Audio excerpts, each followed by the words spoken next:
few days ago, the Honorable Minister Samuel Kujeto Ablakwa, you know, had a press conference that was explaining, the relationship of Ghana with the U.S. So there was a message about a possible ban on Ghana, and there has been misinformation all on the the news that Ghana has been banned and stuff like that. So it's sort of a bit uncertain for people, especially who want to study abroad or who want to study in the US.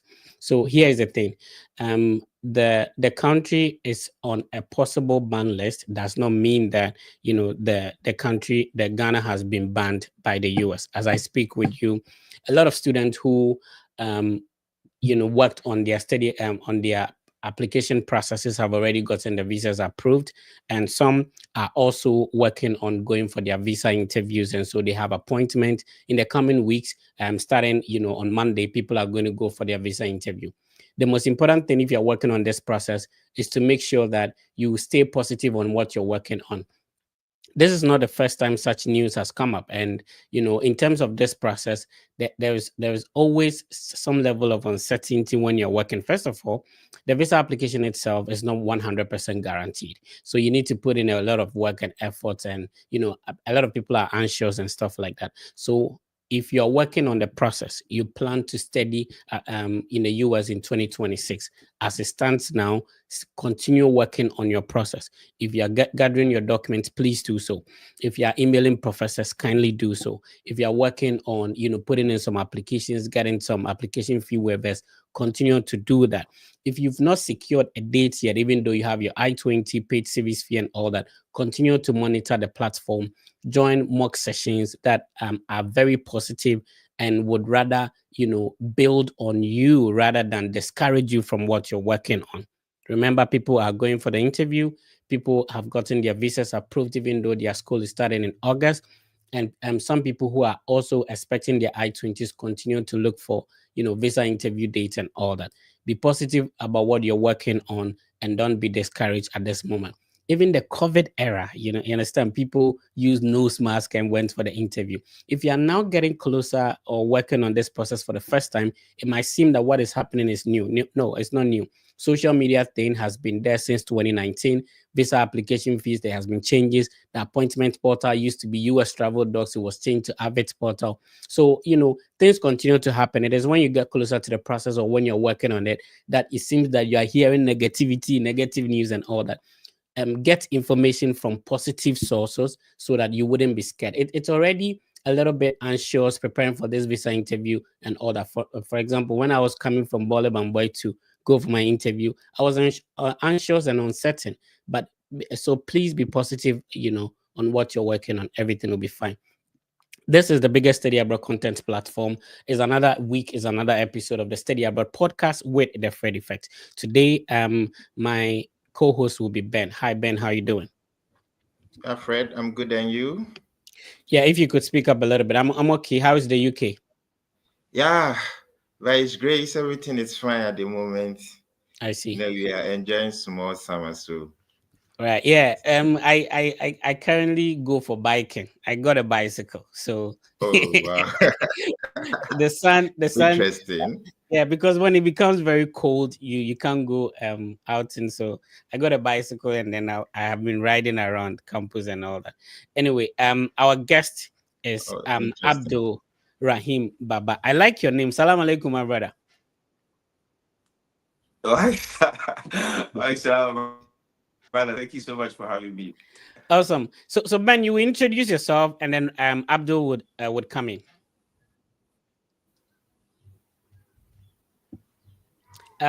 Is it from my end? Am I?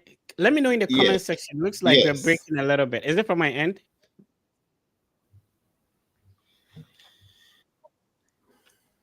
Is the connection from my end? I just wanted to know. Let me know in the comment section if you can hear us. Ben, can you hear me? Yeah, I can hear, I can hear but you. it was breaking along the line. Okay, you guys can go ahead and begin. If you could, introduce yourself, and then Abdul will come in and we get started. Okay. Abdul, Assalamu alaikum once again. My brother. How are you doing? Hope everything is fine. Oh, Yes, absolutely. I'm good. It's And you? everything was good. I'm very well, thank you. Summer vibes. So yeah, like you Wow, said, interesting. it's pretty chilly out here. So yeah, just enjoying the summer. Yeah, I hear. nice So, to meet you, just a buddy, quick Benjamin. intro about I think it's the first time we you, meeting. about yourself.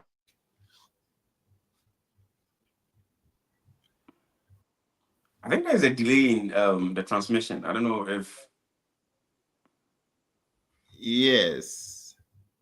Yeah, I was trying to see if I that's can fix it. strange. I was trying to see if I can fix it from my Should be end. fine now.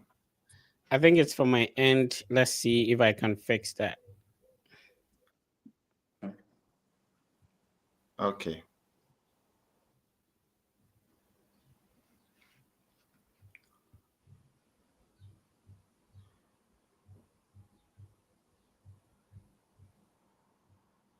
All right, can you guys hear me? Yeah, I can hear you. Okay. I think Okay. it was from my end. Let's see if it's gonna work this time around. Yeah. So a quick introduction, Ben, and then we get started from your end.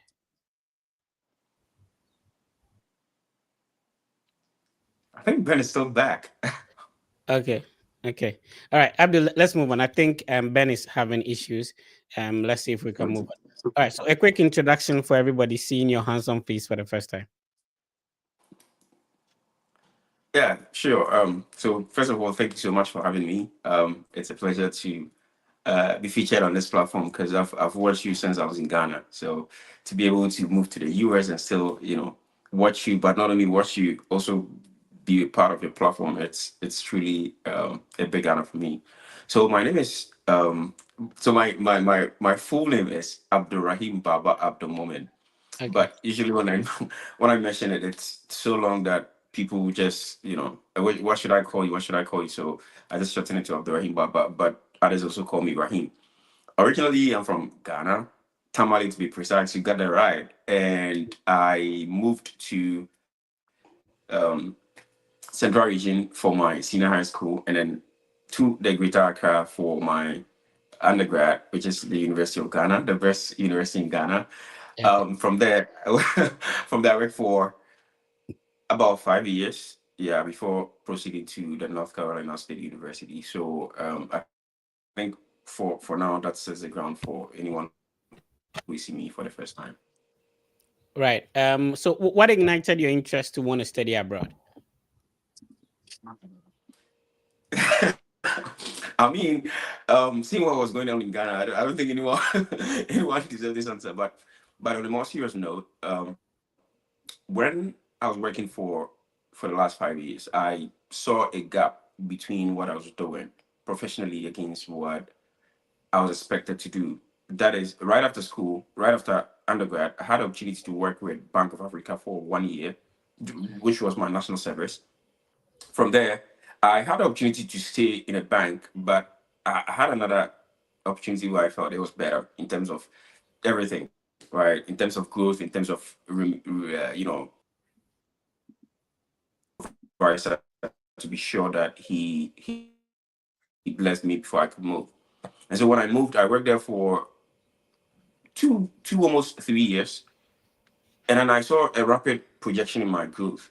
But Right. because of the course I had read in the undergrad, which is linguistics, there was a complete mismatch between what I was doing and then what I studied in school. And so I Mm. needed to bridge that gap. And so in the course of the 5 years, I decided it was time for me to have that, advanced skills so that I could perform professionally in the workspace. So that was what ignited my move to the master's program. Oh, I see. All right, Ben, can you hear me now? Let's see if you're stable now. Hi, Ben. Hello, Ben. Can you hear me? Okay, Ben, if you could exit and rejoin, I think that would be helpful. We are having a bit of challenges. This is UK and the USO, so it shouldn't be. Yes, I can hear you, Fred. Yeah, you should you try and see if you could exit and rejoin. I Yes, think that please would can be super helpful. All right, let's see. I think he's having issues with a connection. All right, Rahim, let's go on. So, let's talk about now. You have the interest. Which year did you actually graduate from University of Ghana? So I graduated from University of Ghana in 2019 with a Bachelor of Wow. Arts in Linguistics. Yeah, in And linguistics. So I read linguistics. when did you finally get to the US? I got to the US just last year. Oh, okay. So let's talk about when did you start the whole study abroad process? 2019, you are done with your bachelor's, and obviously national service, right? So Right. when did you start the study abroad process, and finally landed you last year? Good question. So I actually started the study abroad journey actually in 2019, right? Um, I was applying for schools in the UK, as Mm, everybody does. Um, but then I was so privileged to be amongst a group of individuals who understood the Ghanaian economy yeah, and the relevance of work experience. In my case, because I was shifting from academia to corporate Ghana, so right. they understood the relevance of work experience, and so they asked me a couple of questions. One, um, what are your plans after national service? I told them I want to pursue study abroad to the UK. Then they asked, when you return, what's your plan? Do you have anyone in very high positions who can secure your job after you return and all that? So a couple of questions, and it got me thinking. And I re-strategized, but I actually kept applying for the UK, just that I didn't get funding. Okay. And so from 2019, I've been applying for study abroad journey, um, vis-a-vis having or building that work experience so that I could, once I get the work experience and then I had funding, I could move. If I didn't get funding, I could still build that work experience. So that has been Mm. the trajectory, Oh, I see. right? So, if you started applying to schools in the UK, and Ben is in the UK, unfortunately, Ben's network is messing up with us today. Let's see if we can still have him. Hi, Ben, can you hear us? Oh man. Yeah, Fred, I can hear you. Okay, so it takes like Better it Can you looks now. hear like me? it looks like you are hearing me from Bole Boy. When I speak, it takes like 8 years before you respond. So, yeah. So I don't know But can why. you hear me? Yeah, we can hear you very well. Yes, I Just can hear that you absolutely there's clear. Yes, it's lagging. there's a delay in tradition. Yeah, Yeah. Oh my God.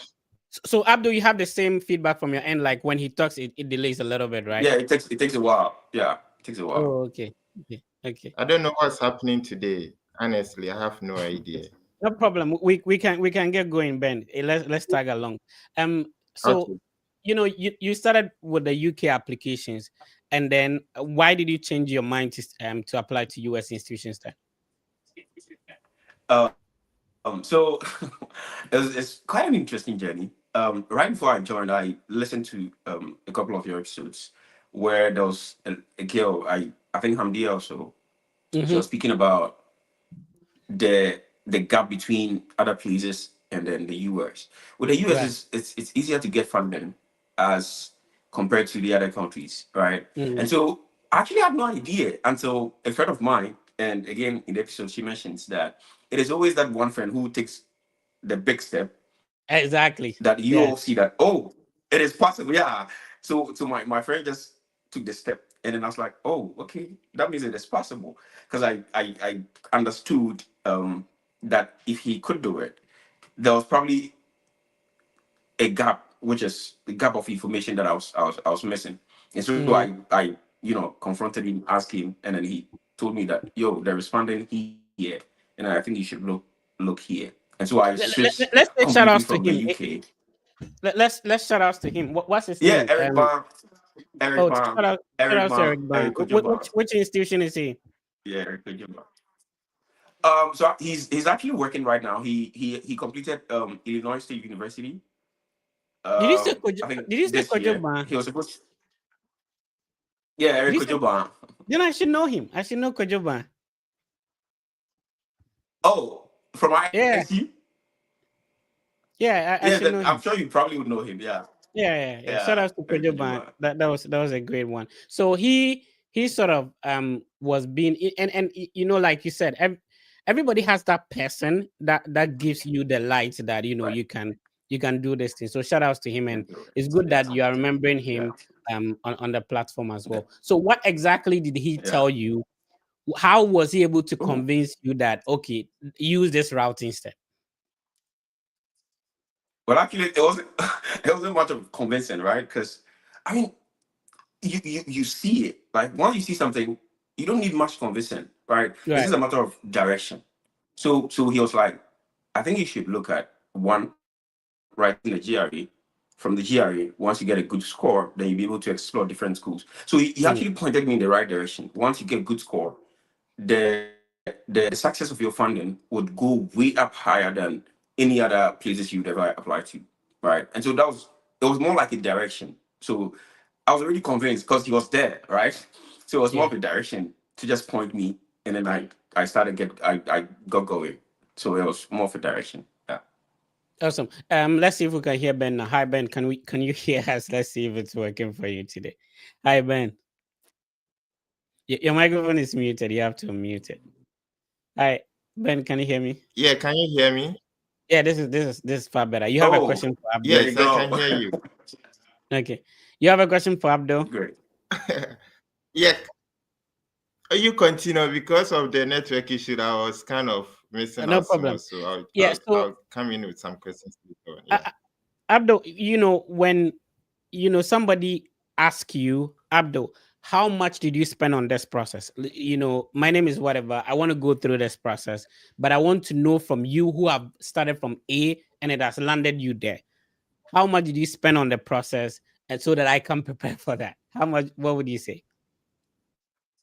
It's quite an interesting question, right? Because when you look Yeah. at it from the get go, and you're like, I want to start a process, but how much did you spend?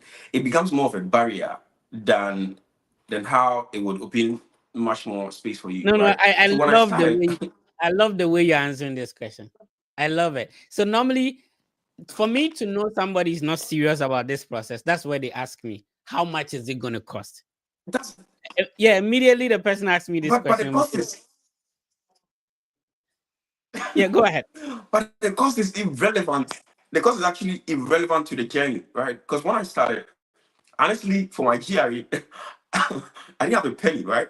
It was my actually, so my cousin is in the UK, right? Currently, he's in the UK with Ben. Their network is not good. So my cousin is in the UK, and then I just out of the blue, I was like, you know what? Just ask him for a favor. So I called him. I was like, you know what? I need a loan of about 3K. Then it wasn't up to 3K, but I just needed something small. And someone may ask, but you were working. Why weren't you?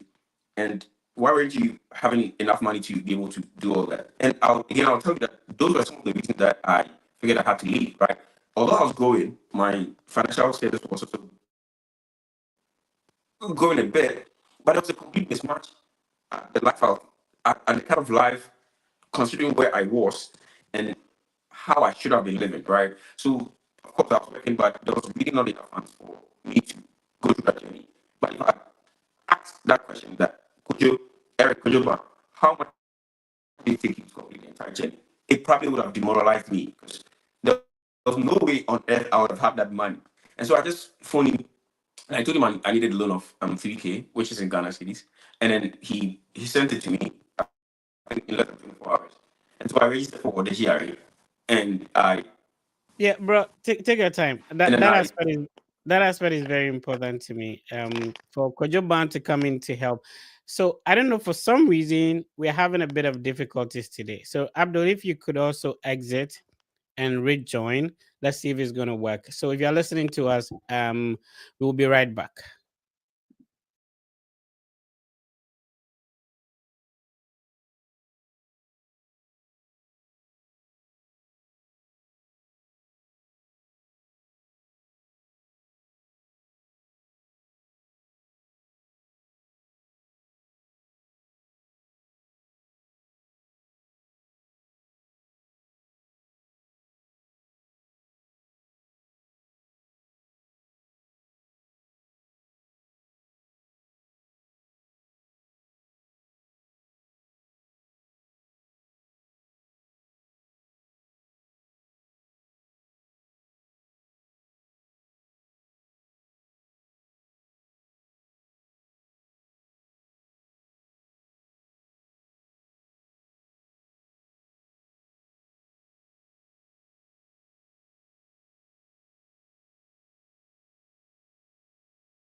Ben, can you hear me? Hi, can you hear me? Yeah, Hello? Fred, I can hear you. Can you hear me too? Yeah, I can. Yeah, I It's can still hear you. today. Yeah, today we are having a bit of challenges. It's crazy. Hi, Abdul, can you hear me? Yeah, I can hear you loud and clear. Quite unfortunate. Like today we are having serious challenges with. I don't know if it has to do with my end or the platform I'm using. But Abdul, I can. Okay, so everything is clear now. Let's see. Sorry if you're watching us. We are trying our best. It's not easy to put this podcast through the conversations behind the scenes and all that. It's not been easy. So trying to see how it goes. Abdul, you're clear. You're very clear now. Ben, are Oh, you there? great. Yeah, Fred, I'm there. Okay. So It's better. yeah, this is far better. This is Yeah. far better. Okay. Okay, thank Do we have God. do we have to start the whole thing over, or because I think this is better now. I mean, I don't mind if we start over. Okay. Let's begin. So sorry we've been having a bit of challenges, but my intro for today was about the communication about from the honorable Okujeto Ablakwa about a possible ban of the US on Ghana. And so if you're working on your study abroad process, should you be worried? What should you do? My response to this is that, the US has always been a great study destination for a lot of Ghanaians. This is not the first time. Some of us came to meet people studying abroad. In the 80s, 90s, people came to study abroad. In fact, the former vice president Baumia schooled in Canada, schooled in the UK, and also taught at Baylor University in Texas.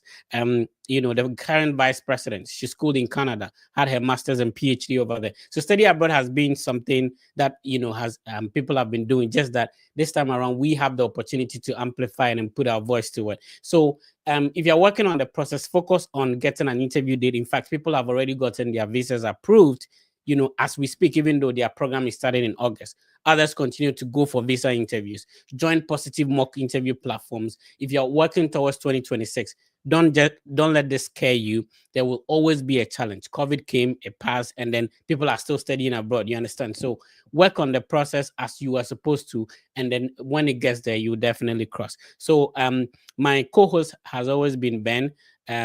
He's joining me from the UK. And then our guest is Abdul.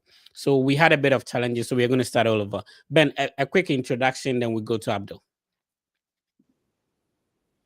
My name is Ben, and I'm currently studying MSc Public Policy at Nottingham Trent University, and I hope to graduate very soon.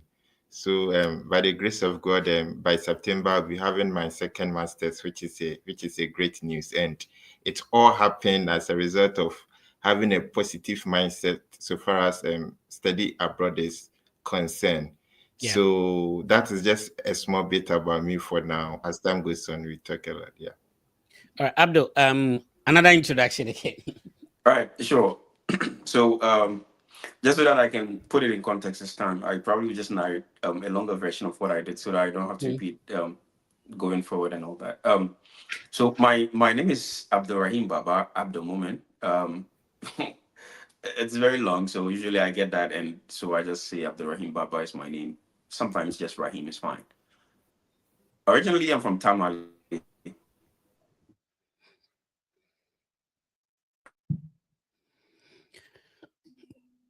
Oh man, 2011, I moved to the center of Ghana. Sorry. it's the same thing for today. Quite unfortunate. Go ahead. Let's see if we can hear you. Right. So right after senior junior high school, I moved to Central Region in 2011. Left there in 2014. Sat down for about a year and then moved to the University of Ghana, where I read Bachelor of Arts in Linguistics, and then graduated in 2019. From 2019, I worked in Bank of Africa head office as a marketing officer for a year, and then got another opportunity to work with TXT Ghana, which is now Gusevu Ghana, for about 3 years. From there, I went to work at BBC Industrials, which is which are the producers of this consumer paints and all that. Okay.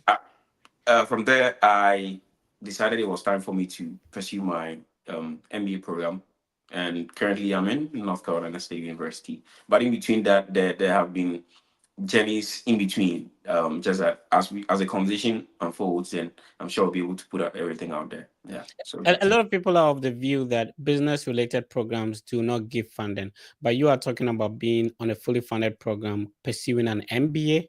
Yeah. Correct. Okay, awesome. So we will talk about the universities you apply to and where you are at the moment. But let's start with, what do you think helped you to get the full funding? Was it your GRE, your CGPA, or maybe the university you actually chose? Mm.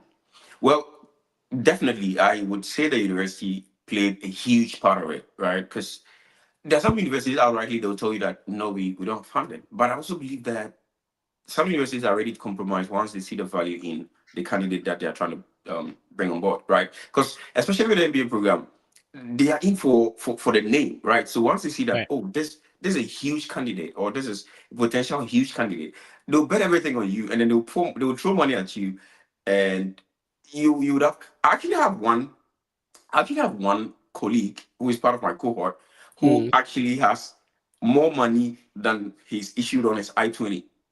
Okay. So his deficit is in his deficit would be a positive something. I Yeah. don't know if it makes sense. Yeah. So he Yeah. has. So once they see the value of the candidate, then it adds a layer of how much money they charge you. That is obviously that is one. But beyond that, I would say what actually gave me this opportunity would be my extracurricular activities, together with my application, of course. Mm. But putting aside the quality of application that I put together, I would say that what actually made me a very strong candidate, or what makes me a strong candidate, is the amount of extracurricular activities that I engaged in over the years in school and outside school. So that's what I would say. Yeah. So this is quite interesting. You said you studied linguistics at the University of Ghana. Correct. So is it a Bachelor of Arts in Linguistics? Correct. A Bachelor of Arts. So you know that Mm. University of Ghana, we you from the get go, from level 100, you have three courses, and then Mm. after 100, you drop one. After 300, you either major or combined major, or just minor in all that. Mhm. So I actually had French linguistics, and then sociology.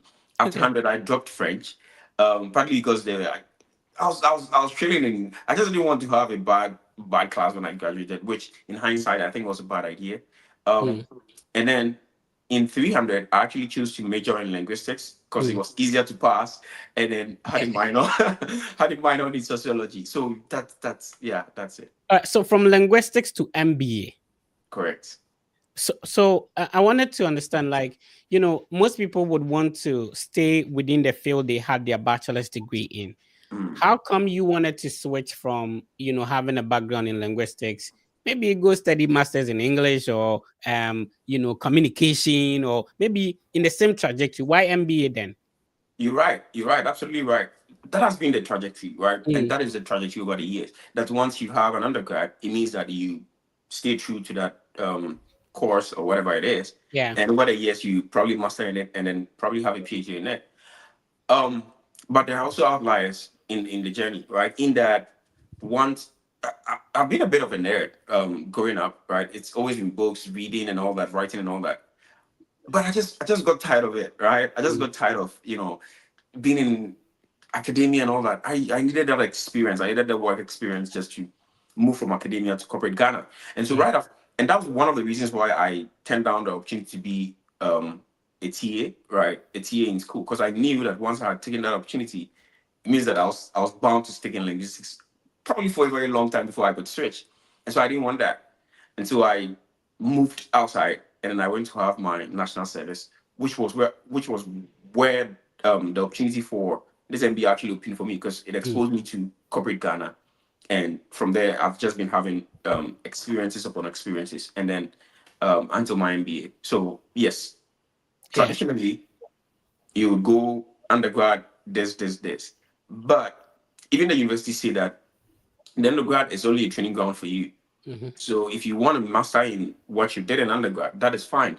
But equally, if you want to switch to other industries, that is also absolutely fine for you, right? Ben will come in, but before that, if you are just tuning in now, the network is stable in the UK, in the US. So we hope it's stable at where you are. Let us know in the comment section, where are you watching us from? Is it stable over there? When I was in Bole Bambo, I have to go and stand by a tree, stuff like that. But I hope it's stable now, right? So if it's stable at your end, let us know. Are you seeing us clearly? Are you hearing us clearly, so that we know?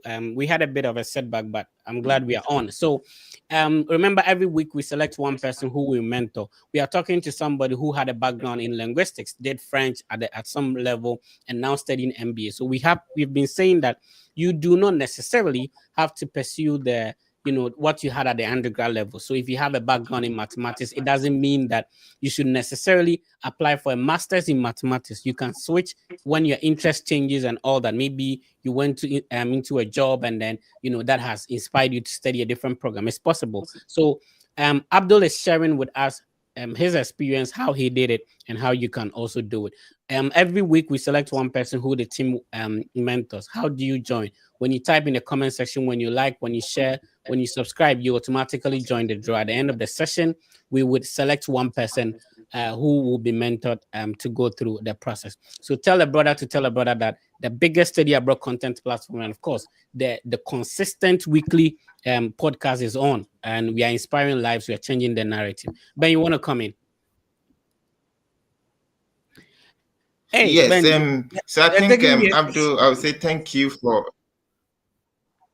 Go ahead, Ben. Go ahead. Can you hear me now? We Yeah, can we hear can you, hear but it you. takes Yes, 5 days. Abdul, thank you for the nice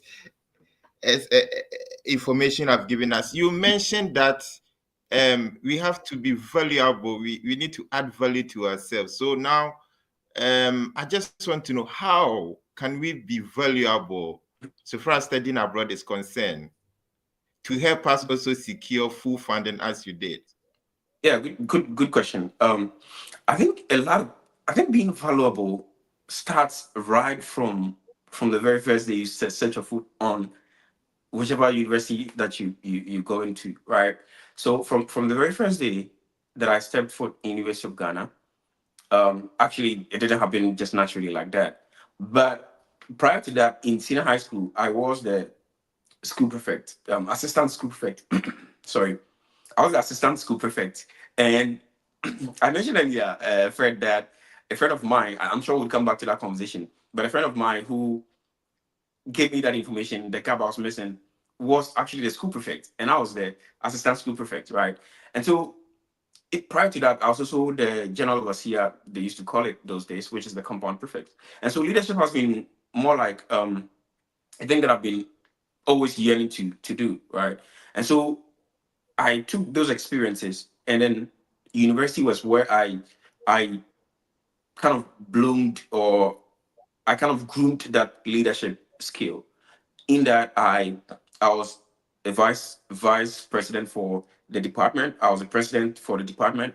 I was president for, in fact, at the time I was three presidents for three different organizations, right? And so all these experiences would count to making you, one, the way you speak; two, the way you present; three, how you are able to communicate with other people; and four, just have a good relationship with people, the interpersonal communication skills and all those things. That is one aspect of it. Um, Folks here really love that you volunteer for things that you are not paid to do, which is really missing in the Ghanaian community, right? Um, so once you're able to volunteer and have those experiences and all that, coupled with other, impacts that you've made professionally or even academically, writing, publishing papers and all that, I think it makes you a very solid candidate that any school would be willing to bet on you. Right. It All makes right. you a strong Thank you very candidate. much. So just a quick follow-up. Hmm. Now looking, Go ahead, Ben. Go ahead. We have to give you some 3 days to catch up. You go ahead. So what? yeah. Okay. Okay. All right. So yes, you mentioned a word that I think we need to really have a small info about it: volunteering. Mm. I I think is very strange in some of the African countries. So can you explain small what volunteering is to our Absolutely. viewers? Absolutely. So before that, let me make this point really really clear. Second, let me make this point really really clear. There is many a times would you see a final year a final year candidate, and I have this information because like I said, at the time I was a president for three different organizations, which meant that at the point that we had to hand over to the new batch coming in, you had people who had to apply for positions, and then you had to vet their CVs or their resumes at that point. All right, and many a times you pick a resume and then you see that it's really empty. It's just full of attended school here, did this, that's it. Like it's really really empty. But if you want to set yourself apart, you have to do things that others are not doing. And that brings me to the volunteer. So if you say volunteer, I volunteered for PPAG, which is Planned Parenthood Association of Ghana. That was just one of those organizations. With that, it was more sex education, right? And Fred, I know you, coming from where we are coming from, this is one of the very tabooic topics that you can talk of. But I was part of it, right? And my role was just, I think it's a PR or something like that, that we had to embark on donation drives, just educating people for free. No one, you don't get paid for all those things. There was another organization that I was president for, which is the Generational Thinkers International, which is run by Noah AJ Darko, currently also in the US, Dr. Noah AJ Darko. With this, we organize seminars for free. We organize seminars. We embark on donation drives. So most of the volunteering opportunities, it comes in different ways, right? You just have to find an association that needs work to be done for free, and then you put yourself out there and just volunteer to help out. That is one aspect of it. The other aspect of it is, if you are part of any school, it means that you are part of a department. At the end of the year, there are departmental positions that are available, and these positions are not being paid for, right? Once you avail yourself to do that, then that is another volunteer opportunity. That is the formal side. The informal sector is, for example, what Fred is doing. I mean, if I were a candidate trying to uh, get into a volunteering opportunity, I can tell Fred, oh, I'm a graphic designer. Would you mind if I design graphics for you to, help in this? We actually need more people like that. Please Oh, there hammer you there. go. There you go. There you go. That is actually volunteer opportunity. And you can put that in your resume. Because like Fred introduces the program, this is the biggest study abroad content program, arguably in Africa, right? So once you're able to situate um the volunteering opportunities in context, it makes you a standout candidate. Right, awesome. I know it will take 3 days for Ben to hear us. Okay, let's wait for it to sink in. All right, he got it now. Ben, you have another Yes, question? I can hear you. Thank you so much. Yeah, so I just want to, I don't know how the Legon system looks like, but in some of from where I completed, like University of Cape Coast, those days, looking at how the lecture schedules were, in fact, you never think of volunteering. Mm. So now looking at this situation whereby we have also understood that in this part where we find ourselves, they are looking at our value. So how can we then combine our lectures, busy schedules like maybe from Monday to Friday lectures with this volunteer, because we want to know how to go by, because it's not just about mentioning the terms. How do we navigate ourselves through to add the value to make our applications look more quality as we are expecting? Very good question, actually, Ben. Very, very good question. This is what I think, and maybe I'm just biased in a certain aspect, and I admit that. I'm someone who likes to get things done, so I may be biased in this, but please, listeners, hear me out. I honestly don't believe that the university would keep you occupied for 20. In fact, let's limit it from 9 to 5. throughout Monday to Friday. Honestly, I don't believe that. There's no university in the world that does that. It doesn't happen, right? And I stand to be corrected that some professional courses would, for example, in Legon, I saw some medical students who would go to Kolebu and all that. But even that, it wasn't from Monday to Friday. There are actually days that you have to go from Monday from 9 a.m. to the latter part of the day, right? That I just want to put out. Um, the other thing is students overestimate how much they need to give in terms of their time, in terms of their resources, in terms of their experiences. We overestimate what we need to give. But that is not the point. The point is, even if you can dedicate an hour to, like I mentioned, Fred Effect designing, we have Canva. There are templates on Canva. If you are designing it, it shouldn't take you like an hour. Even if it takes you an hour, it is still that experience that you are willing to get just so that it can put you ahead of others. That is the point. And now you mentioned that you may not get a time and all that. There is this book I'm currently reading, which is called Grit.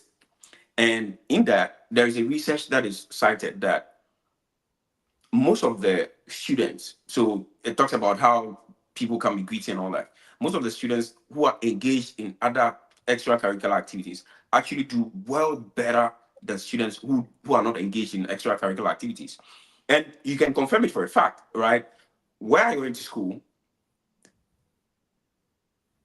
myself and the school prefect, in fact, almost all those who performed really, really well were those who had leadership positions. Ben was an SRC president in high school. Ask him. There, He did very well in school. there you go. Yeah. There you go. So you can't escape and say that because you are so much engrossed in books, you don't have time to actually do extracurricular activity, which is not true. So, like again, like I said, I may be biased towards this, but that is just how I feel that students overestimate how much they can give. But you need to actually just give and see what happens. Right. Let's go and read some comments, right? Some interesting ones. Shout outs to Wisdom. Wisdom say, I did you came. No, Wisdom, I'm not doing that. Anyway, but my brother, I really agree with you. I don't know, for some reason, people who engage in co-curricular activities, like being in back home high school, I was SLC president, doing Mhm. debate, doing quizzes, but yet I'll come to class and still perform. Yeah. But people have been sitting in class. They are not engaged in anything. And the same thing to Ben. Ben was SRC president. But Yeah. and even in the first place, you have to be performing better even before they give that Before you position.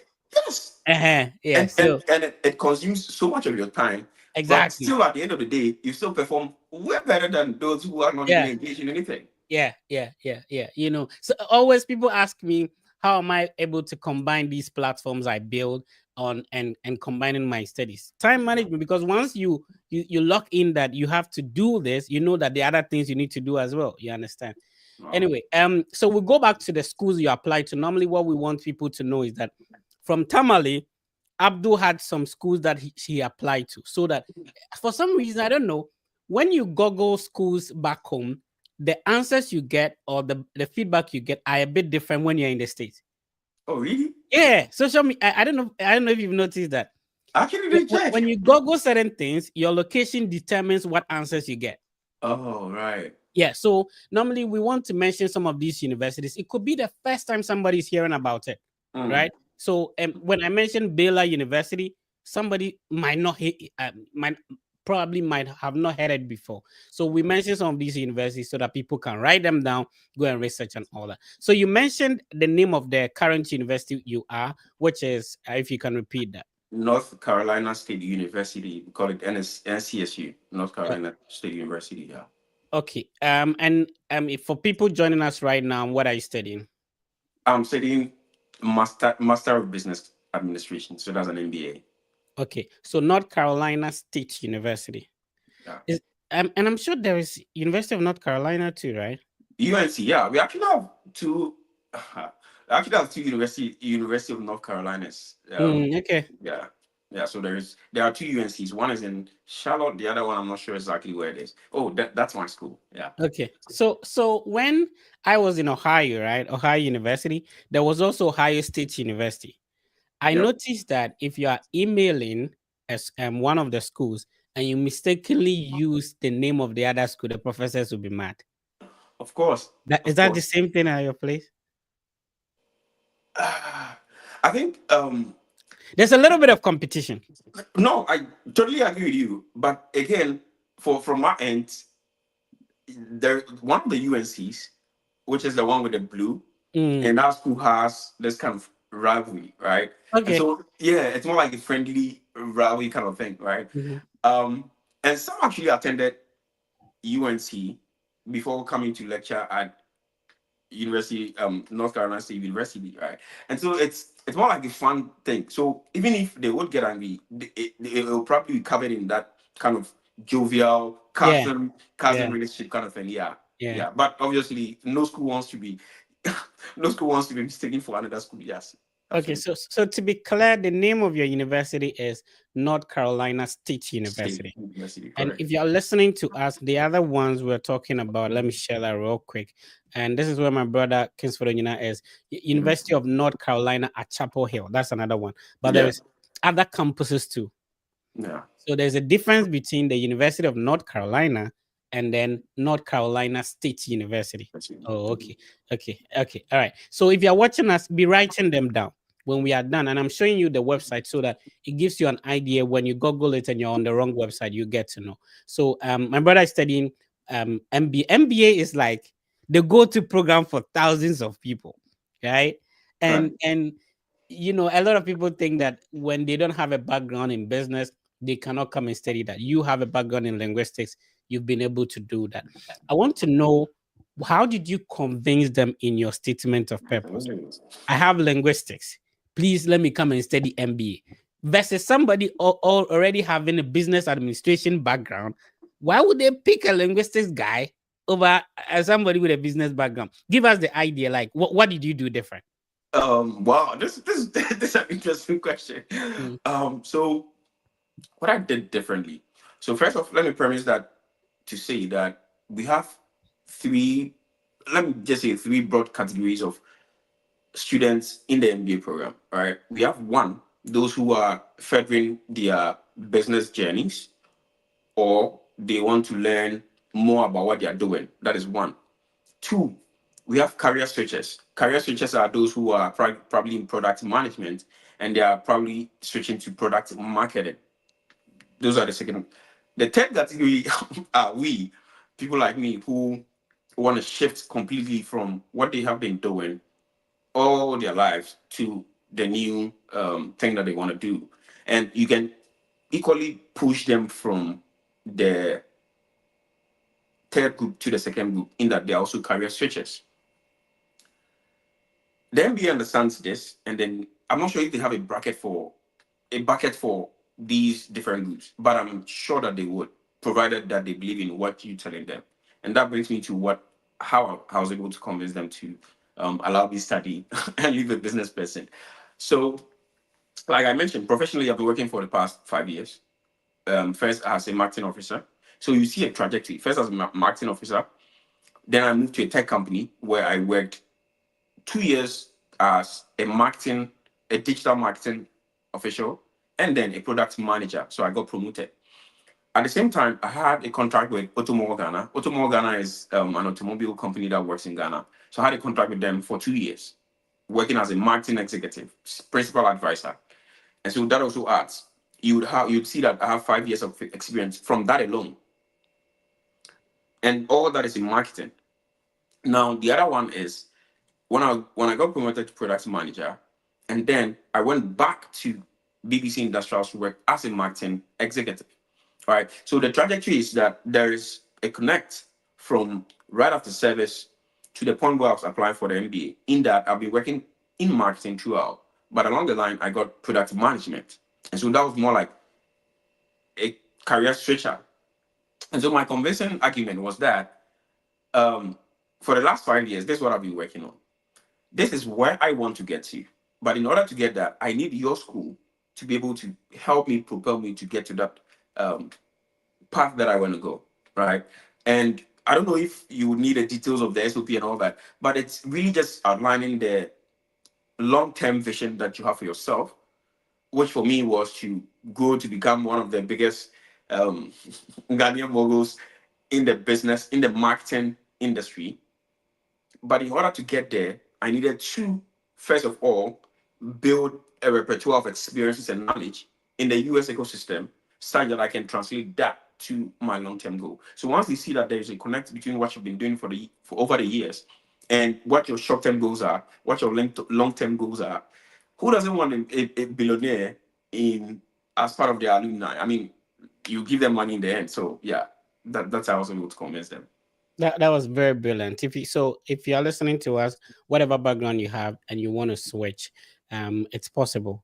Just make sure that you have a connection between what you're currently passionate about and what the program expects. Obviously, you can talk to the director of the program if they would admit you based on your transcript and all that.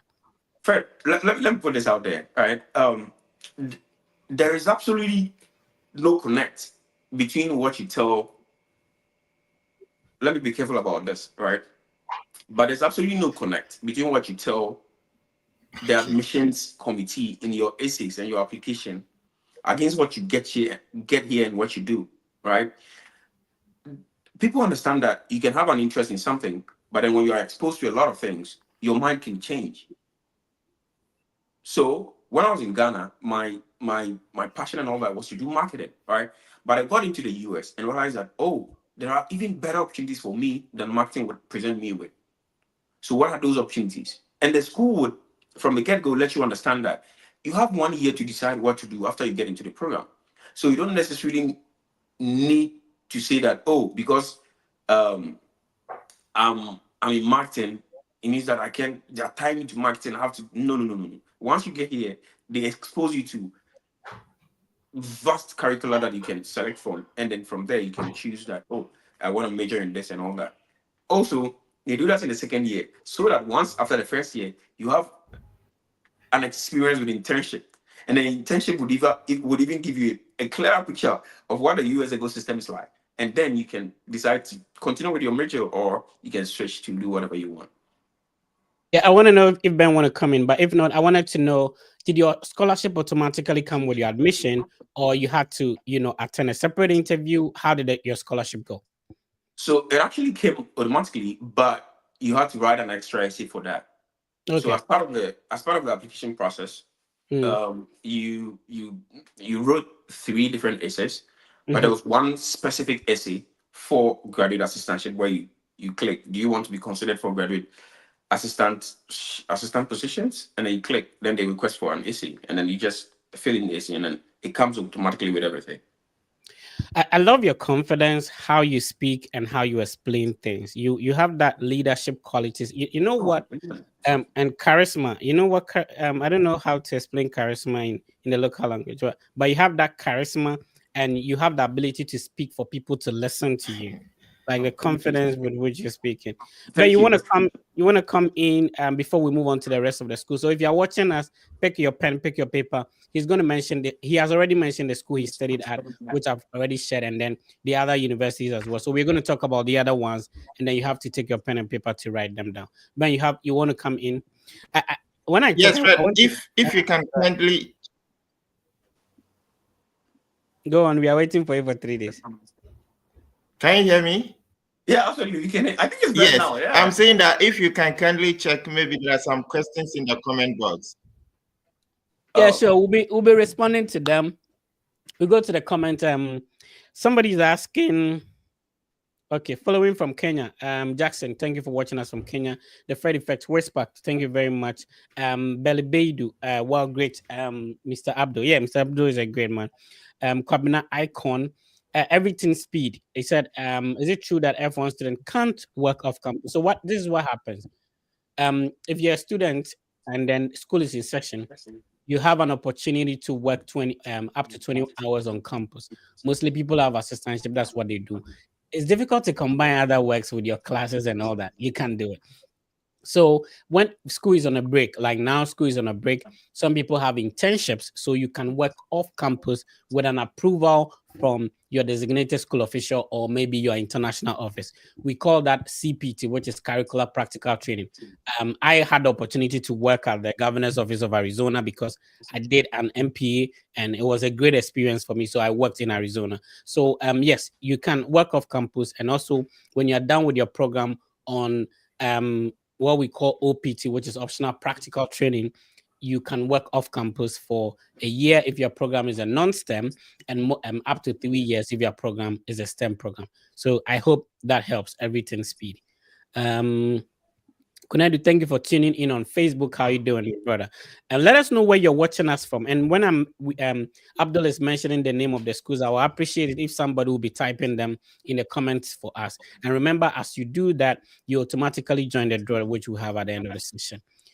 God bless you for all you do. Wisdom, God bless you too. A lot of insight. Yes, a lot of insights today. Um, we need Abdul's LinkedIn name. Do you want to put it out there? Yeah, sure. I can share with you. Mhm. Yeah, absolutely. Okay. All right. So Sadiq is saying, Sadiq Nuruddin watching us on YouTube is saying that Mr. Rahim, you have a brother from Tamale, Oh, Mr. Fred Nuruddin Sadiq. Oh, okay. Nuruddin, how you doing? So Abdul, I don't know how long you stayed in Tamale, but I right. was very surprised the first time I went to Tamale. It's a very underrated city. Tamale is beautiful. The women are beautiful. The meat is cheap. You can get a lot of cow meat. Yo, I was surprised. So I was just walking on the street, and of course, a lot of motorbikes. Tamale is beautiful. Yeah, and Tamale is that, and up until the point I left Tamale, it's Mm. even even more beautiful. I don't think you've been to Tamale anytime No, lately. for more than 5 years. When I was Oh, doing my national service at Bole Bamboy, they had not changed the regions yet, right? So you were supposed to present whatever something at the regional office of so that which took so that took me to Tamale. So even though I was in, from Bole Bamboy side to Tamale is very far. yeah, that's like 2 hours, 2 hours Very, like very far. Yeah. So, I had to go to Tamale, and then I love the place. wow. Now All we right. have an overpass. So Oh, really? When I went there, they were actually constructing it. oh, now it's done. Yeah, Beautiful. Yeah. yeah, yeah. And imagine I didn't know anybody there. The guy that I took from the lorry station, he rides that Okada. Hmm.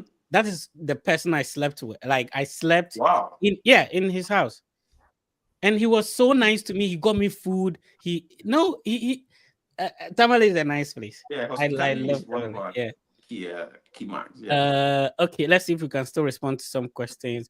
All right, let's go to the universities. We've mentioned the name of the university you are at the moment. We shared the other school as well. Okay. Which one have you been to the other campus before? No, Oh, unfortunately, okay. no. Okay. Okay. No. I was gonna ask you which one do you think? I was in Ohio University, but I Okay. think Ohio State, because it's in the capital, is a bigger university compared to ours. But Mm. my school was the first to be established, but there's still this rivalry, and Oh, all you that. also have that Yeah, that there's Ohio University, there's Ohio State. state. Yeah. Yeah, and the Ohio State people want to bully us some way, but don't go listen. All right, so let's talk about the other universities you applied to, my brother. All right. So I have quite a unique journey, right? Yeah. Because um, oof. So I actually researched, focused on one school. Oh wow. Um, so let me break it down so that it's a bit clear. Mm, I had an Excel sheet where I wrote down all the schools that run MBA programs, mm, wrote down admission directors, mm-hmm, their names, wrote down their emails, and application fees, whether they give funding or not, and all mm-hmm. that. I had a comprehensive Excel sheet. Right. And so the Excel sheet was able to guide my thinking at the time they Mm, open applications, at the time they close applications, and all that. And again, for MBA, there are different cycles of admissions, mm-hmm, right? So for my school, particularly, they had early, they call it early, I'm not sure I remember the name, but they call it early MBA, right? mm. So they call it 1 day to MBA. Okay. And the 1 day to MBA is such that once you apply and you have your interview today, you get your decision tomorrow. Oh, okay. Yes, so it's called 1 day to MBA. One, it is free. Two, you get your admissions way earlier, and probably your funding No, way earlier than any other person would. you did not pay an application fee. No, I didn't. Okay. Shout outs to the people who think that you have to pay application fee to get a full scholarship. Look, No, I've been an advocate for this thing that my brother back home, some people do not even have a MasterCard. They don't have a Visa card. When I was in Bollywood, boy, if I get a MasterCard from a bank, there's a monthly charge. My national service is 559. Before I realized my account to be negative. You get it? So I don't have it. And so I feel like for some people, there are instances where you hear that some people pass the WASI, but because their family did not have money to pay for the initial application fee, even though by the time the admissions had come, they might have gotten the money to go to school, right? But right. when the applications were being, put in, they couldn't purchase the application fee. So my point is Yes. that for some people, they are standing on the hill. They need something to just push them. Mm. They will do Wow. the rest themselves. So for some people, they Wow. is that so there's an argument that if application fee is a problem for you, how you end up paying a flight ticket? That argument do not make sense because it's a step-by-step journey. If the application fee was a challenge sometime, it doesn't mean that it's going to be a challenge Challenge. throughout. Wow. That You, is you get it? beautiful. So Wow. for some people, they need some of these schools that are waiving application fees so that they can even push them to start in the first place. Oh. Wow. You see, I Wow. have I have a lot of friends. Wow. There's a friend of mine in University of Alabama. She didn't pay anything. She has a full scholarship to study PhD. Her No. feeding, accommodation is taken care of. What Wow. argument? What argument is that? So some people are like, oh, pay some. There are people who have put $100, whatever dollars in application fee. Nothing. They Nothing. didn't get anything. Yeah. Yeah, that is true. And Yeah. and, and that actually brings the question you asked about when you hear someone saying how much did the entire application cost you. It sounds really, not to be disrespectful, it sounds really upset, right? Yeah. Because you can't, if you're starting out and you're asking how much, it's like asking Jeff Bezos that up till this point, how much did it cost you to establish Amazon? Like, how much is Yeah. there's at every stage there are figures. Some you would be opportune to to be helped. Others you probably would have to put in the work yourself. So Yeah. it's really about um just started. Like, I mean, if That's something. if I hadn't started, I never would have reached out to you. You never would have known how to help me. And I'll say this, Exactly. I'll say this Yeah. on air that you never. People have no idea how. So I like it when I speak to people like you who have such an experience. So the school, you didn't pay anything. Is it that No. you wrote money? You wrote like an email to ask for a waiver, or the school was automatically waiving? Okay, so for the 1 day to MBA, Mhm. right? It's automatically waived, provided it is way earlier than any other application cycle you can ever think of. Way Oh, okay. earlier. So it means that for you to be able to benefit from that, you must submit your applications really, really early. Mhm. One, but not only must you submit it early, it must also be very, very competitive, so that you can benefit from not just getting the waiver, but also Yeah. getting admission and getting funding as well, Mhm. right? Which brings me to the second point. You have to be engrossed in this journey. Like, you have to Yeah. be engrossed, really engrossed in this journey, right? Because not only did I get waiver for my school, I got waivers for oh my goodness, over 10 or 15 schools. And I know Wow. others, yes, and I know others who also got the same. It's about the amount of work you put in. So, Mhm. like I was saying, the comprehensive document had emails of all admission directors, and I Yeah. wrote to every single admission director that I had on the Excel sheet. Mhm. I asked them two questions. One, take a look at my resume. Mhm. Sometimes it can be illegal, Yeah. but I still went ahead. Take a look at my resume, and do you have funding opportunities for this? Once you're able to introduce yourself properly, which I really did, introduce your. They sometimes they take time to look at your resume and tell that, oh, you are a good candidate, and funding may come in this form. So the advantage is you're already introduced to that person. So that was the first thing I did. Second thing is I attended a lot of info sessions, a lot of them. I even attended some in persons in Ghana, when directors come to Ghana, and sometimes I see you post about some of those things. I actually presented myself, spoke to admission directors. In fact, the very day I wrote my GRE, there was a session of those, and I went right from the GRE center to, I think it was Kempinski or something, and I met admission directors, spoke to them, told them that, oh, I just finished my GRE, and they actually, so we had a conversation about all this, right? And so I had this comprehensive document. However, because my school was really early. I'll let you continue. If you're listening to us, you don't know what an info session. What we are saying is that sometimes University of Cape Coast. I'm just making an example so that you practically understand. University of Cape Coast. You are done with high school. You want to apply. They will organize an online session so that the professors will be there, the admission counselors will be there. Come and ask them questions. They will tell you the programs that the university offers, the scholarships, how to apply, and everything, so that you have opportunity to ask them questions. Now, listen, for the universities in the US, for them to incentivize you to attend such an online session, they will tell you that if you register and attend, we will give you a free application fee waiver. I am in Bole Bamboy. My national service is 559. That is what I'm going to use to pay one application fee. But they are saying that if I attend a webinar for 1 hour, I will get that 1 month alawa waived. Do you get the point? That's what people are not getting. So it only makes sense that you choose that path rather than going to use the money to pay. And sometimes it's way expensive than your monthly salary that you mentioned. I tell you, yeah. I wasn't able to apply to a lot. I applied to only one school, and I advise everybody it's very risky. Don't do that. I applied to only one school because I didn't know that I could get an application fee waiver for the others that I couldn't afford. Oh, because 559 from Tenga to Bole Bamboy, sometimes you go there and they tell you that the network is bad. E-switch, that's what we're using, and they don't pay early. I go and take this 559. I send it on mobile money to somebody who has a MasterCard, so that I can use it to pay my application because I don't have the MasterCard. Right. So I have to do that like 3 or 4 times. But and I didn't know that I have to simply ask or attend a webinar to get a waiver. And that's what we are telling people. So when some people make argument that, pay, anyway, we hear. No. Shout out to my brother Inzube Ohalite. He's watching us. Shout out to you, my brother. Inzube has a great YouTube channel. Search for Inzube on YouTube. He's doing amazing. Shout out to you, my brother. But let's continue. Right. So I had the very comprehensive document, Excel document, and so I had everything. But because you see, this journey is about intentionality, right? You have to be really intentional about what you want, where you want to go, how you want to approach a journey. And so when I decided that I wanted to apply for the 1 day to MBA, I knew that I had to give it one, like, boom, just hit it once and then be done. Because it was, once you get admitted, in fact, once you have your interview, the next day is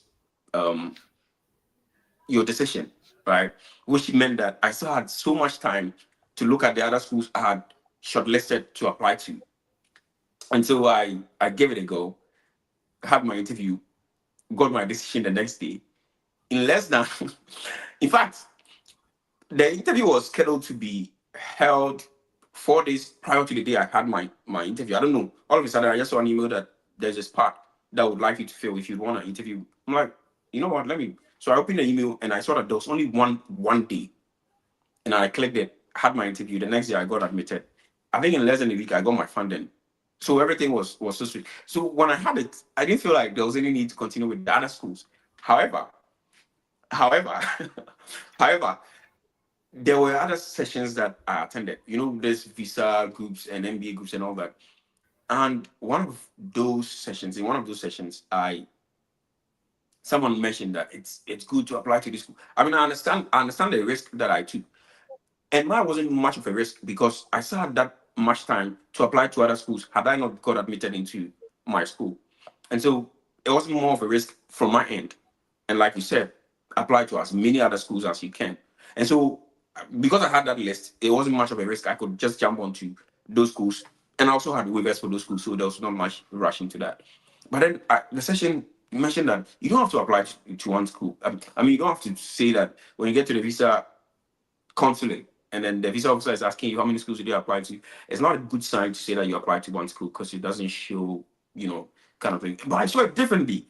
But this scared me because I hadn't been to the visa consulate before. I hadn't had a visa interview before. And so I was like, you know what?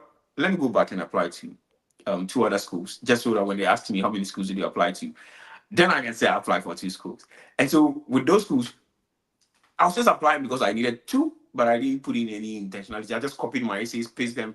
I'm sure I made some of the mistakes you mentioned earlier about using a different name of the school to apply to this. So all those things. So I applied to one school in Canada.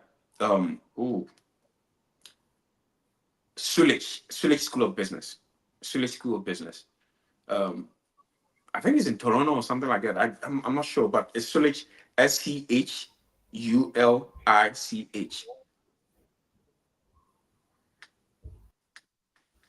I think you are muted. We can hear you, Fred. I'm gonna share that. This is a one-man production, so I do everything on my own, right? Right. Yeah, yeah. So I'll share that so that people can know what you're mentioning. So this is the website of There Scottish you School go. of Business. Yeah, Yeah, that's it. great. Yeah.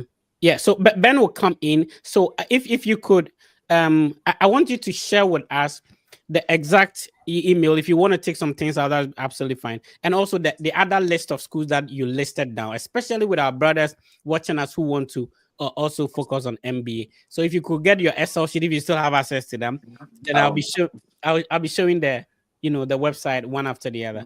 Ben, do you want to come in? Okay, Ben will take 3 days and he will listen. Yes, I think today has been very, very informative. Please, can you hear me? We can hear you. yeah, Go we ahead, can my hear brother. you. Oh, okay. So I think if you can be clear with resume and CV, Mm, I think it will help our listeners because at times people get confused. What is resume? What is CV? And it doesn't really make the application process very smooth for them. They just get confused. So can you help us? absolutely. So, I when I was in Ghana, there was this training I had with a friend, Enoch Kabange. Kabange, very very sharp guy, very big brain. There was a training we had on CB writing, and then I wasn't very versed in the world of CV and all that. But I just knew that there was a comprehensive format that you needed to follow. And so for CVs, there are more extended versions of resumes. So resumes are very one pager, at most two pages. I'm yet to see a resume with a two pager. I haven't, right? I'm yet to. Please be But careful with the terms. Be careful with the terms, please. If okay, resume, if CV, okay, CV. Yes. okay. So resume is a one-page document that summarizes what a CV would have. CV is a curriculum vitae, which is an extended version, probably 3 pages or 4 or 5, depending on your level of experience and what exactly you are being using the CV for. Right. So CV is more extended, resume is more summarized into. I'm yet to see a resume that has 2 pages. It's always been one. And people with even 10 years of experience or even 20 years of experience all have resumes 1 pages. Right. So resume is more summarized, CV is extended. And depending on what you So exactly what you want to use it so for. what should go so what should go into my resume? Supposing I'm applying for MBA and the department is asking for resume instead of CV, what should go into my resume to make it to make my so that I can put in quality application we've been talking about? Right. Beautiful. So for resume, I think it's because it's very straight to the point and gives whoever is looking at it an idea of what exactly your life has been about or what exactly your life will be about. It's easier to just go straight to the point. And so, of course, every CV and resume, you have your name top there, and then your address, that's your email, your phone numbers, and all that. But beyond that, it summarizes your educational journey in just about 4 or 5 lines, right? Where you had your school, depending on your level. So if it's undergrad or postgrad or whichever level you are, your your schools, the credentials from those schools, whether you graduated with the first class, cum laude, whatever, your GPAs and all that, very summarized, straight to the point. If you held any leadership positions, then you would put those ones during the time you were there. Just straight to the point, very summarized, very brief. The majority of it now comes in your experience. An experience can be in the work you've done, predominantly the work you've done, right? Which takes probably another two-thirds of the page, which is your experiences and your accomplishments and all that. And then the final, in some cases, if you are using it for academia, it would be your papers and all that. And the latter part of it would be your extracurricular activities. Very short, straight to the point, and very precise, concise. So that would be the format of a resume. That CV extended, you can put all everything that you want to put in there. Yeah.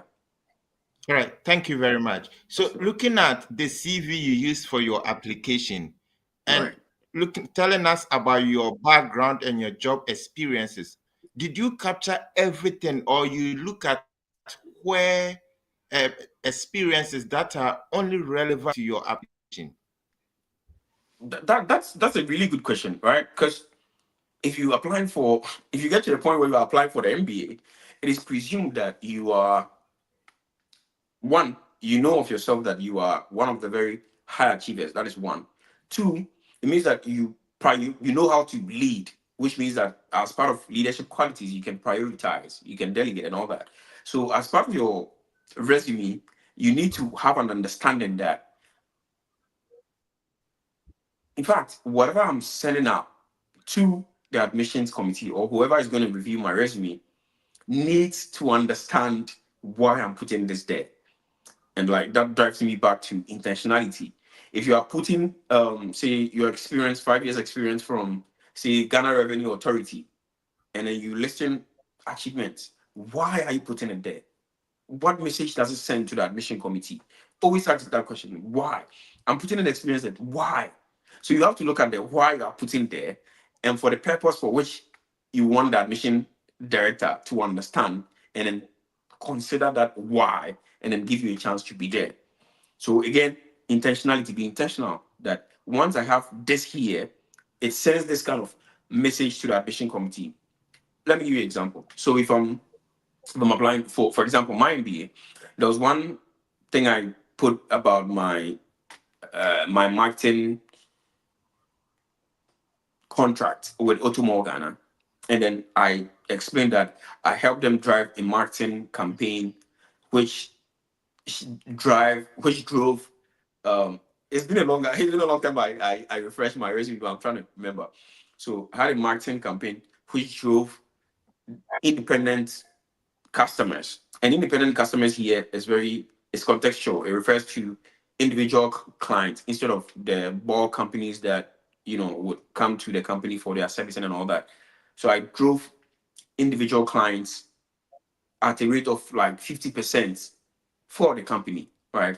So why am I putting in message? I'm putting in message to let them know that I understand the tactics in marketing and digital marketing, and that I'm able to use it to drive sales. And that leads me to my long-term goal I said about establishing a marketing firm, a huge marketing firm. And so I needed that experience. So once they see that and they see the match, the future, the long-term goals, they're able to make that connection to say that, oh, okay, there's someone who knows his or her stuff, right? So you have to really be intentional about what you put in on your resume and not just dump everything there. In fact, Okay. even if you're dumping everything there, you wouldn't even get Okay. enough space to put other things there. So just be intentional. All right. So yeah, just All right. just be intentional. It's been a great session. We are speaking with Abdul. Abdul is currently studying at North Carolina State University, which is in North Carolina. Remember, there's South Carolina, there's North Carolina. These are two different states in the US, and he's sharing his experience with us. From a linguistics background, he was able to pursue, push through, and then get admission and a scholarship to study MBA. MBA is a program a lot of people want to get in. Getting the scholarship has been challenging. This is an eye-opening session that will guide your path. So, Abdul, off the top, I don't know if you could remember some of the schools you listed in your Excel sheet, so we can talking to people about it.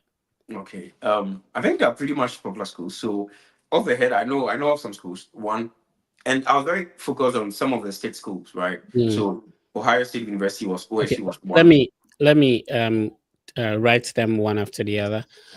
Ohio State University, because I schooled in Ohio, I know this campus very well. Shout outs to my brother Bismarck. Bismarck also did an MBA at Ohio Um, State University. Bismarck is currently, is it California or something like that? Yeah, shout outs to you, Bismarck, if you're watching. Yeah, so he also studied MBA on a full scholarship at Ohio State University. So this is the website of Ohio State University. It's located in Columbus. Columbus is the capital of Ohio. Yeah. Let's move on, Abdul. yeah, I could actually share the Excel sheet with you, but it's on my laptop, so I didn't know how I would be able to, Oh, you share can that. quickly grab it. I think you can Oh, quickly grab it. okay. Yeah, you I can quickly grab actually, it. Yeah. okay. I thought the laptop was even far from you. You could just stretch and No, get it. it's just right. Oh, okay. Yeah. So Ohio State University is a Michigan beautiful State, of course, Michigan State okay. University. Let me share that. Michigan State University. Hmm. University. Okay, Let's see Fred, if I is it possible he can get us pictures so we share on our platform pictures of of the schools that he has listed in his on his yeah, sheet? sure. We can equally do that. Normally what happens is that some people Google the wrong thing and it takes them to the wrong website. So when they compare their website to what we are showing here, it makes it easier for them Hmm. as well. Hmm. So Okay, yeah, all right. Michigan State, and then so this is the website of Michigan State. Michigan State University is located um in a city called East Lansing. I have a couple of friends there. Yeah, East Lansing is a great place. What again, bro? Um, Georgia State. So in Okay. fact, so so what I actually did was to look at all the states, the Mm, 52 states, and interestingly, it's easier to search for schools than people actually think, right? yeah. Because for every school in the state, for every state, there are there will definitely be a state school, Hmm. right? And so That's true. for the state schools, I searched all of those, Okay. right? Okay. Okay. But beyond that, I also looked at specific keyword. Let me just grab this so that I can. Um, Yeah. So what are you saying is that if you go just in any state at all, so if Ohio State University, maybe Oklahoma State University, maybe University of Alabama, there's always that, there's always that state school. yeah, Yes, there's always yes, that state school. All yes. right.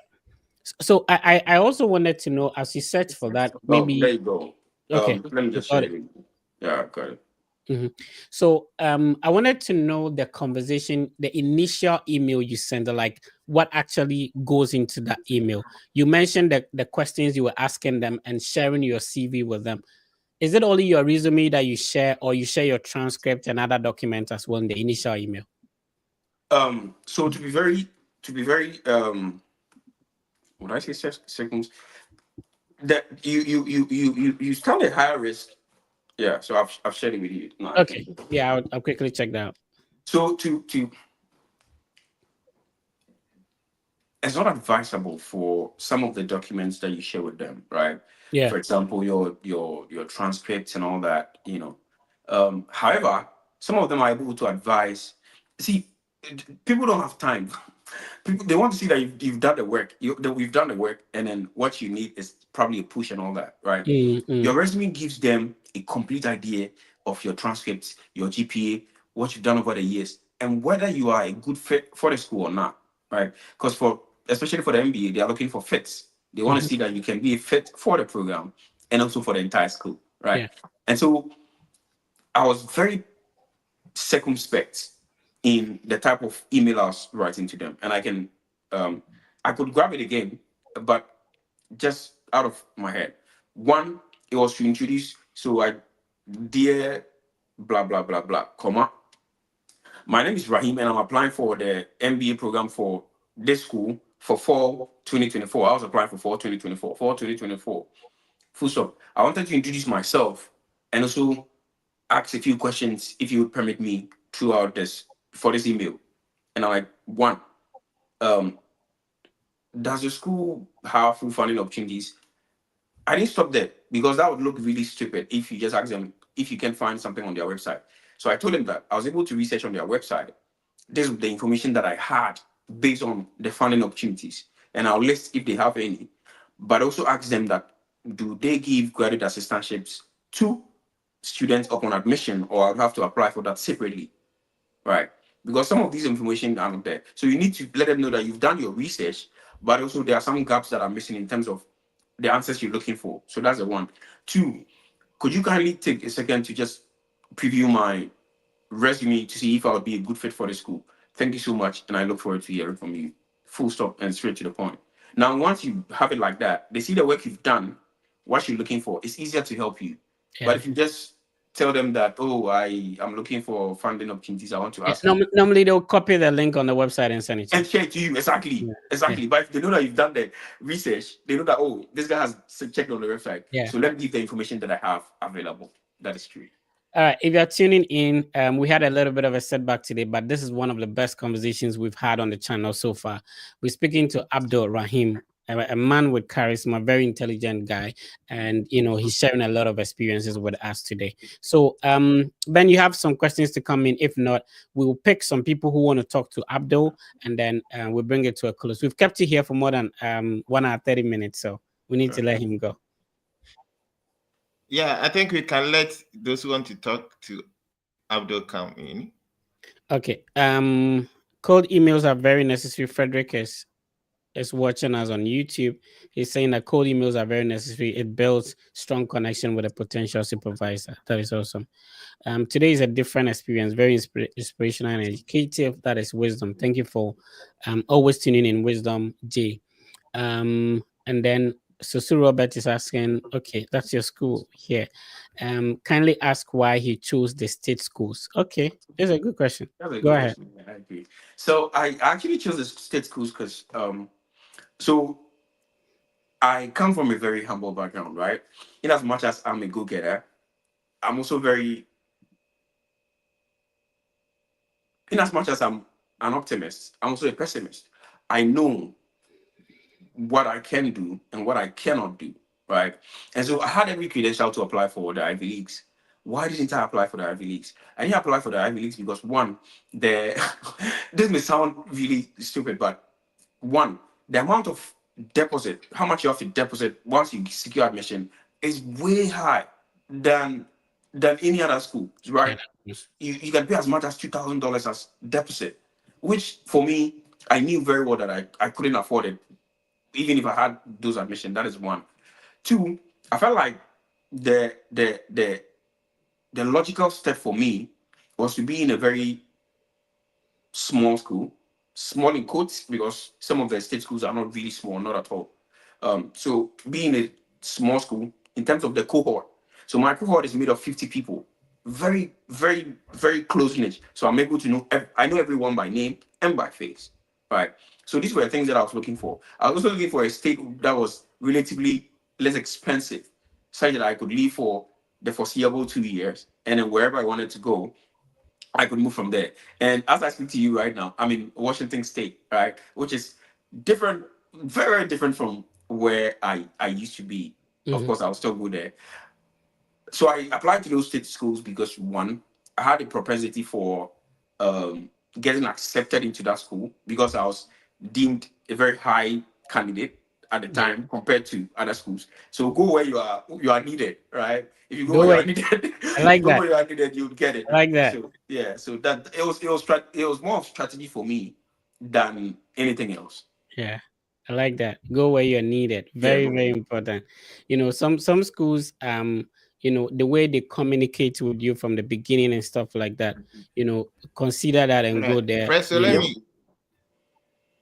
Go ahead, Ben. Please go ahead. Go ahead, Ben. Yeah. So I'm just picking one question from Facebook. I'm picking one question from Facebook. Okay. Kafaru Fuseni is asking, Baba, did your script have a validated transcript? I'm sorry, did I? Sorry, I didn't get a question. So I think the person was asking if your university required Fuseni you Kafaru to is validate. asking, Ben is having issues with the connection. So I think the individual was asking if you evaluated your transcript. No, not at all. Not at all. Not at all. Mm, So you see, let me also admit that some of us are very privileged because of where we're coming from, right? So mm, if you're coming from University of Ghana, there are some things that someone who attends UDS would do that someone from University of Ghana would never do. exactly. Yeah, so some again, there are some privileges that are attached to the school that you attend. Yeah. Um, so I have a colleague, a friend who applied to my school, Mm, but because she attended UDS, hmm.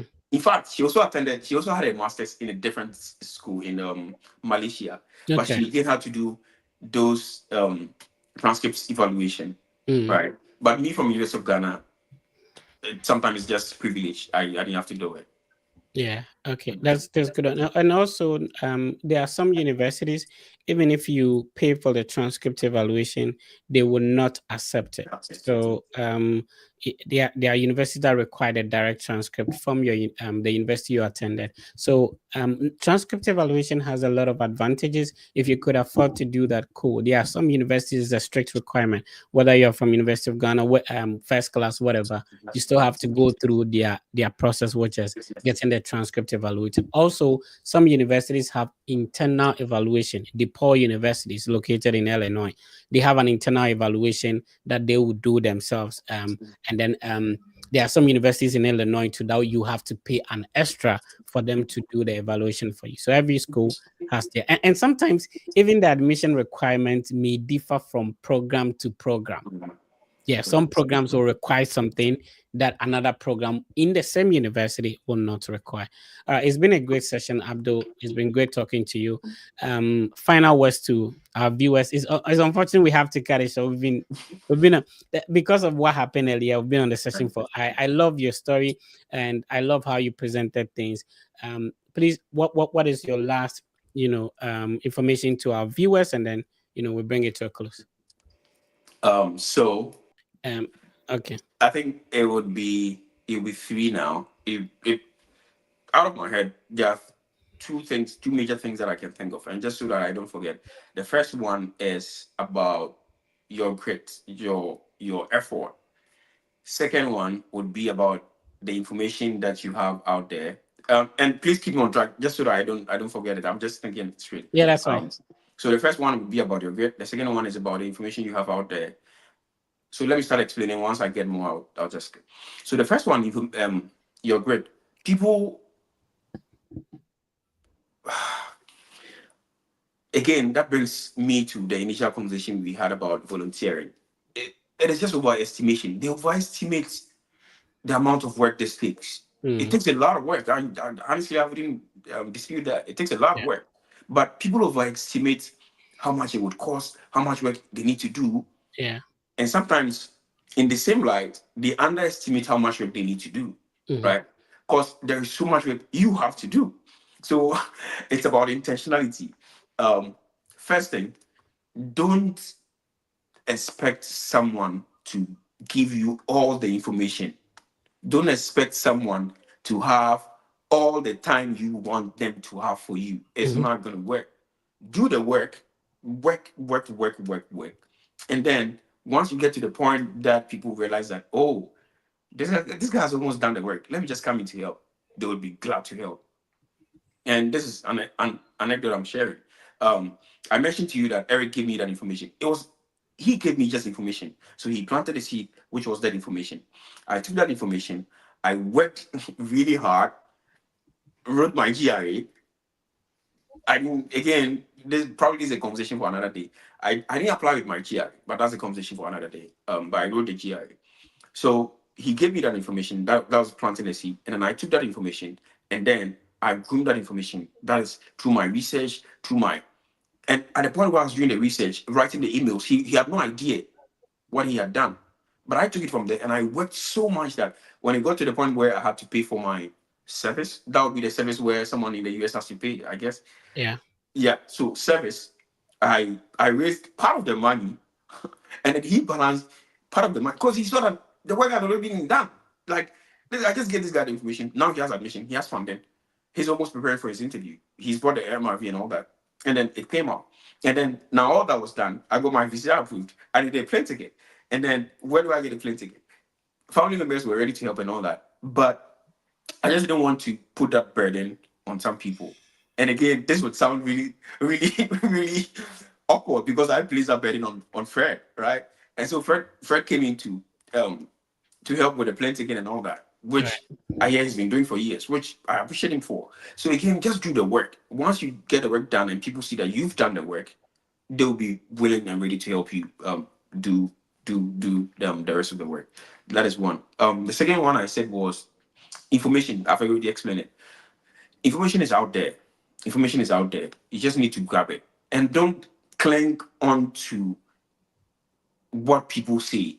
One, I think Fred has always been saying this, but let me re-echo this: that the visa process is difficult. I don't want to apply to US school because no, the visa process has been difficult since inception. But people go, people get accepted, people Yeah. get rejected. It's life.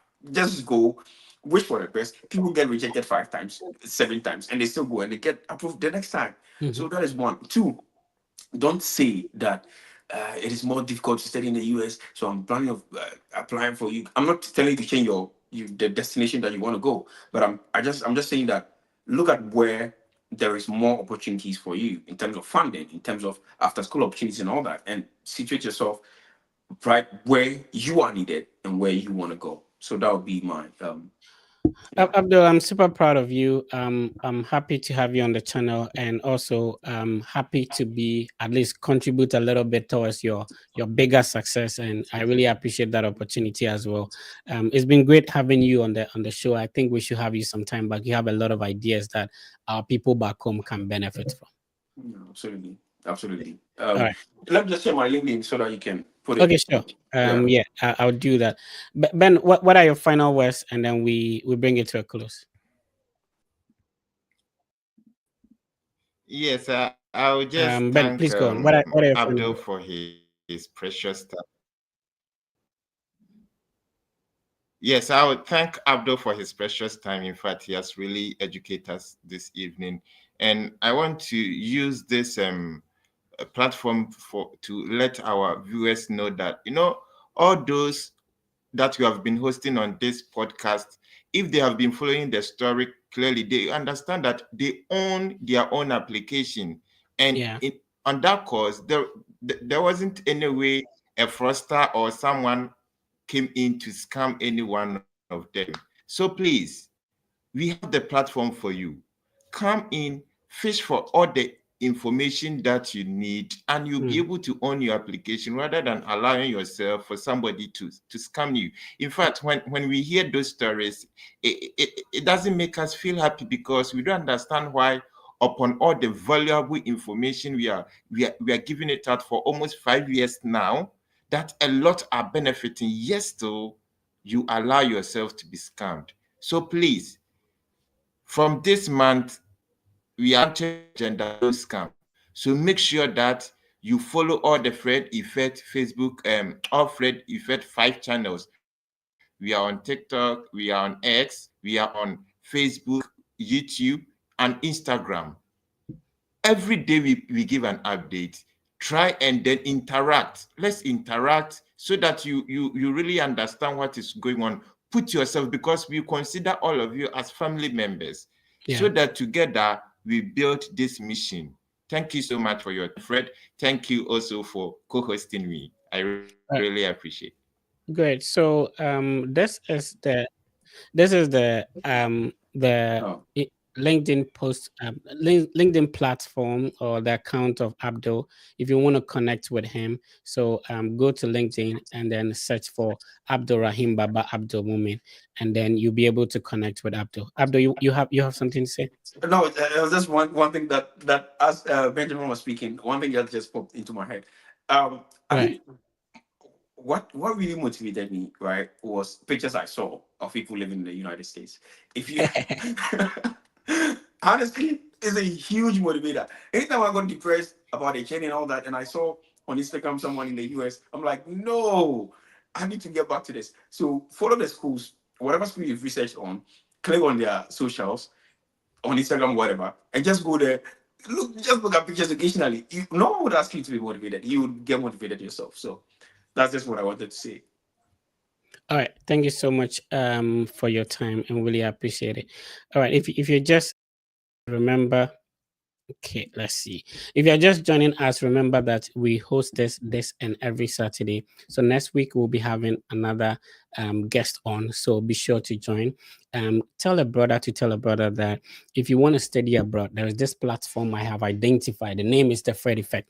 This is an individual with a story of wanting to study abroad, wanting to change the narrative, was able to successfully do it all the way from Boleman Boy with the help of some individuals. Shout outs to Isaac Asante, and I'm always grateful to him and some other people who supported us on the way.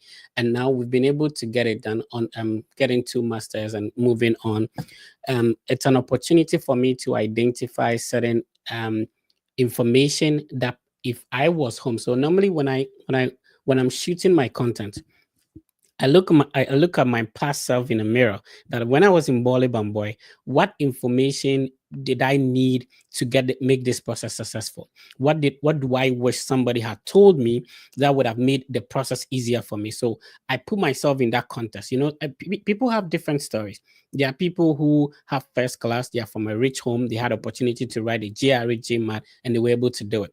There are some people, their parents are able to finance them to come and study abroad. But some of us are from a background which is not so good.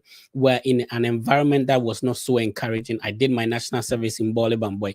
Imagine, you being a teacher and then you go to school and they tell you one of your students has been bitten by a snake. They couldn't rush the person to a hospital, and then this kid that you're in an environment where if I receive an email, I have to go to a place where it's a bit hilly so that I could have network reception.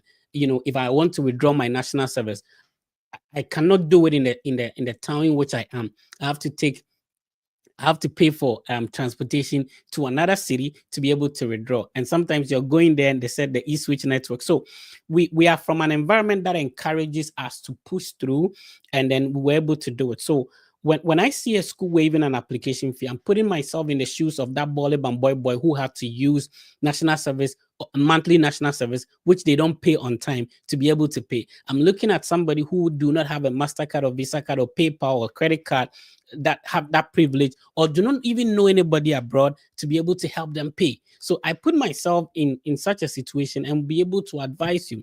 I didn't go for my graduation at University of Cape Coast because I needed to use that money to get a passport to help somebody else, something like that. So making these sacrifices, normally, when people get in touch with me, like Abdul was talking about that, Mr. Fred, I've had my visa. I need help to purchase flight ticket. I put myself in the shoes of this individual because I was at a point at that stage where I also needed help for somebody to pay for my flight ticket. So listen, I have a different journey. I have a different experience from most people, and I put myself in such a situation, in such shoes, and be able to put out the content I put out so that it would inspire you, it will motivate you. That it might not work today, it might not work tomorrow, but it will certainly work out. You understand? This has been a life-changing opportunity for most of us, and we believe that it will change your life if you have an opportunity to experience higher education in a different country. The name has been the Fred Effect. We are over 177,000 on YouTube. This is a trustworthy, consistent platform that has been impacting a lot of lives. We are over 160,000 on TikTok. We recently hit over 100 and over 120,000 on Facebook. Twitter or X, we are 45,000. This is a platform that has a track record. We've built this over years with a lot of effort, time, and educational and informative content on our platforms. This is not a platform that put out negativity. We are not here to misinform anybody. Listen, we have put in the work and it has paid off over the years. So this is a very trustworthy platform. If you know anybody who wants to study abroad, tell them whichever platform they are on, either TikTok, Facebook, Instagram, wherever. Let them get in touch with us. We have all these platforms. However, we only respond to messages on only one platform, which is Instagram. So if you want to send us a message, There is no WhatsApp number. We are not on any Telegram page. We don't respond to any messages on any other platform. But if you want to send us a message, go to Instagram, search for the Fred Effect. It's over 20,000 followers. It's a verified account. Remember, on Instagram, you can make a call, you can send a message, you can send any other information. So it's very, protected, and it makes it easier not to fall to people who are trying to impersonate our brand to scam people. The name has been the Fred Effect. We have the biggest study abroad content platform, undoubtedly, and this is the most trusted one as well. And we have a collaboration with Argo Visa. Argo Visa is a team of former visa officers.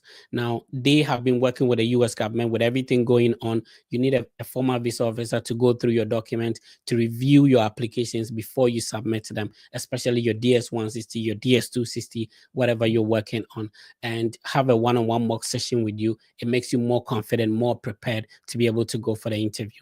Use the link I'm sharing on the screen, and because of the Fred Effects affiliation with this company, use the link I'm sharing on the screen to book a one-on-one session. This is a way to also help the Fred Effect brand as well. Listen, we need to improve on our lighting. We need to improve on our camera. We need to improve on the gadgets we are using. So that we are having internet connection and challenges and stuff like that.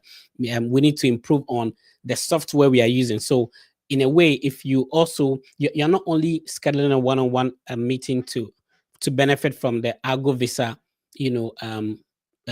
services that they offer. And remember, we are only going to associate ourselves with a trusted brand. We've had a lot of offers coming in for collaborations and advertisement, but we don't accept anything. We want to put out genuine information. If you are recommending something to you, it is tried and tested, and we know you're also going to benefit from it. You can also schedule. At the moment, the Fred Effect team is the only team that handles undergraduate applications for free. So if you want help from our team, you use the link I'm sharing on the screen to schedule a one-on-one meeting with the Fred Effect team. And if you have a high school qualification, the team will handle your entire application for free. So use the link I'm sharing on the screen. It's not easy to do that. We are the only team that could handle that.